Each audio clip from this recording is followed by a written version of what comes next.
Apa yang bisa Anda lihat dari judulnya saja, decision tree pohon keputusan. Artinya yang digunakan konsep pohon. Apa yang ada di pohon? Dia akan ada akar, ada batang, dan ada daun.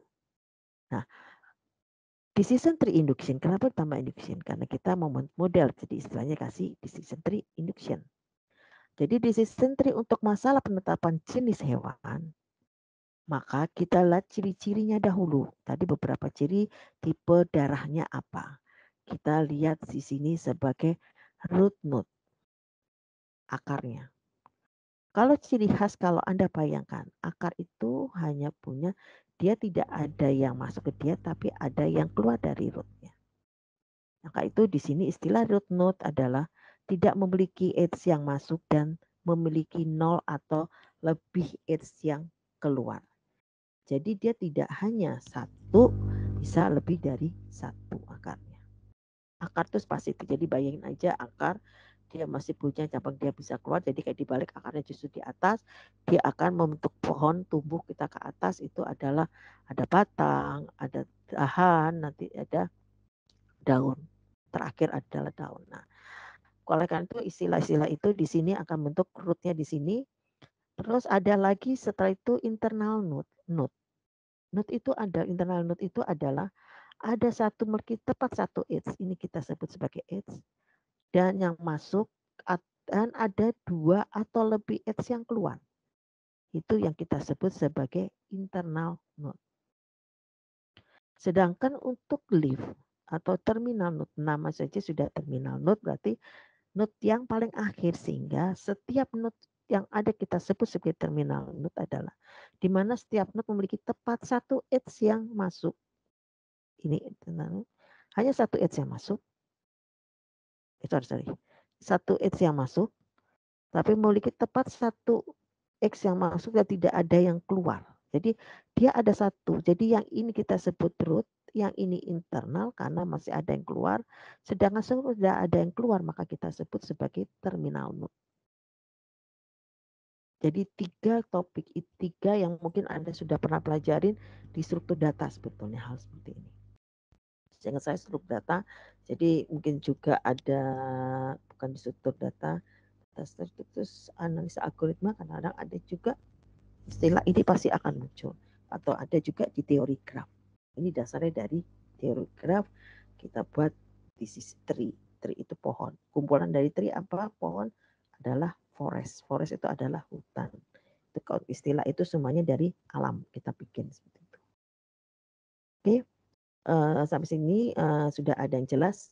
Ini hanya mengulang dari bagian istilah-istilah yang nanti ada di decision tree. Yang penting hanya ada 3, root node, internal node, and terminal node. Atau kita sebut aja sebagai daun.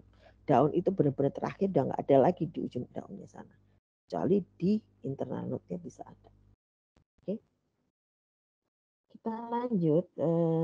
Jadi contoh apa sih yang ada di decision tree tersebut? Bisa Anda lihat di sini. Ini salah satu contoh decision tree.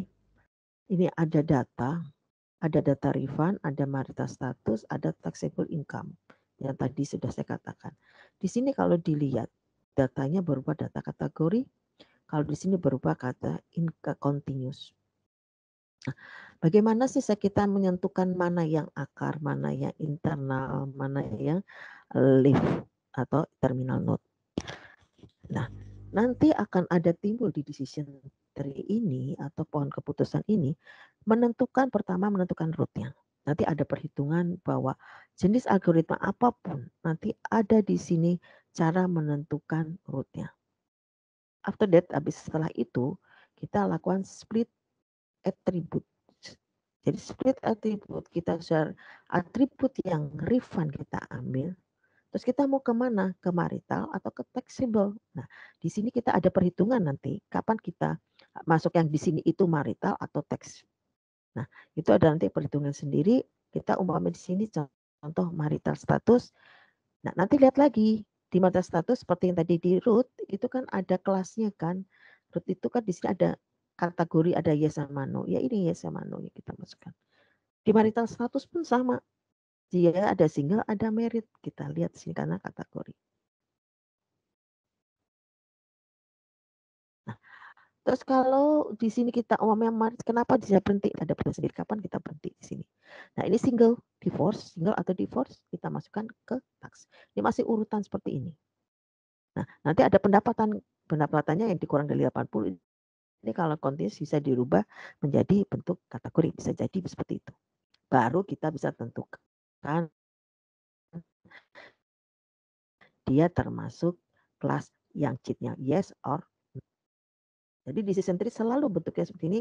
Dan pertama yang kita lakukan adalah mencari rootnya. After untuk kita split lagi itu ada hitungannya kembali. Oke, jadi ini adalah konsep dulu yang pohon keputusan. Ada yang mau bertanya? Sudah jelas? Kalau di sini tidak ada pertanyaan, saya lanjut kembali. Saya lanjutkan ke yang salah satu contoh lain lagi, bahwa di sini menerangkan bahwa suatu decision tree itu tidak mutlak satu dari tadi yang refund ini. Bisa jadi dari marital status yang sebagai rootnya.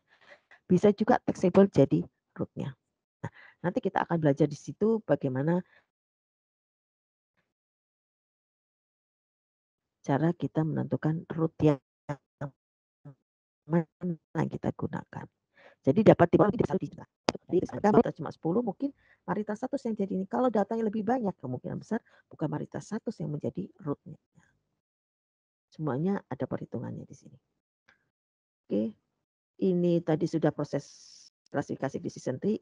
Ini sama tadi yang saya sampaikan. Nah ini ilustrasi modelnya.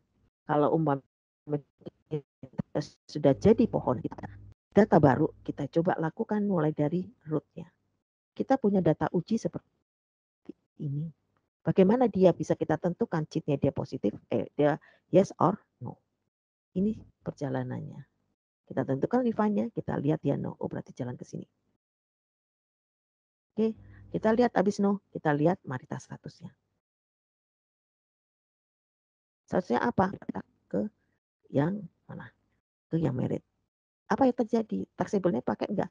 Enggak, karena sih sudah berhenti begitu merit ya stop. Hasilnya isinya adalah no. Ini kalau pohon keputusannya. Ya, jadi memang sangat kalau dilihat sepertinya mudah untuk menentukan bagaimana kita kalau ada data baru, kita sudah punya model pohon keputusan, kita tinggal masukin data baru, dia masuk kelas yang mana. Oke, jadi ilustrasi dari yang tadi data training. Yang sebelumnya ini data trainingnya. Kalau di sini ini udah data testing yang kita gunakan untuk mengetes dari modelnya. Kita bisa lanjut. Nah, tadi saya sudah sampaikan bahwa klasifikasi itu punya metodenya mau pakai apa. Ya dalam ini metode decision tree ataupun keputusan. Nanti ada pakai metode apa? Metode bias. Algoritmanya beda nanti. Di sini tree jadi punya algoritma beda-beda. Di sini ada yang tadi nanti ada kita jelaskan ID3, C45, CART, SLIC dan SPIN. CART itu classification and regression tree. Jadi ini gabungan antara regresi dan tree, pohon. Oke. Kita belajar dulu mulai dari yang dasar yang sering digunakan ID3. Bagaimana tahapan algoritmanya? Semua